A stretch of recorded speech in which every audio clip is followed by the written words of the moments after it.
Welcome one and all to the first Business of Marketing series, and it's my pleasure to introduce to you Raj Kotecha. I met Raj through Robert Scoble.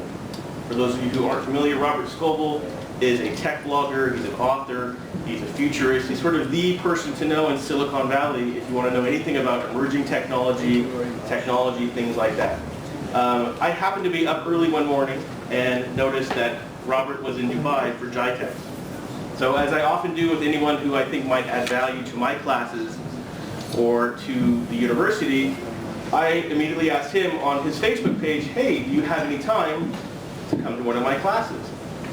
He's very polite, so well, I'm pretty busy this trip, but if you'd like, we're having a get-together tonight, you're more than welcome to come. So I wound up getting invited to this amazing dinner. And I don't like to use the word amazing a lot because it gets overused, but it really was an amazing dinner. It was a collection of tech industry thought leaders, industry leaders, CEOs, business people, creative people, maybe about 2 dozen or so, I guess, maybe 2 dozen. And we were all at this long table and having a dinner, and it was this kind of this experience where people would sit and you would talk about your product, your ideas, some emerging trend, anything, and people just sort of naturally kept grouping and regrouping and kind of moving around, and we all kind of got to know each other in this very fluid, kind of dynamic way. So Raj and I were chatting for quite a bit, and what came out of that was us getting to know each other, and the long story longer is that he's now here as a result of that, but also as a result of his desire to share and impart to you his knowledge and his experience in the hope that it can benefit you as individuals, as students, perhaps as future entrepreneurs, and to give you some idea of the future of marketing and content, and also how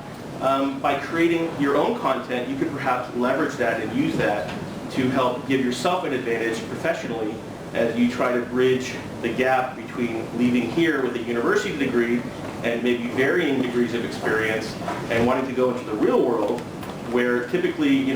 get in that trap where they say, we only hire people with experience, but you say, well, I don't have any experience. How can I get experience if nobody hires me? So one thing that can come out of this, hopefully, is you might get an understanding or an appreciation of how you can basically make your own experience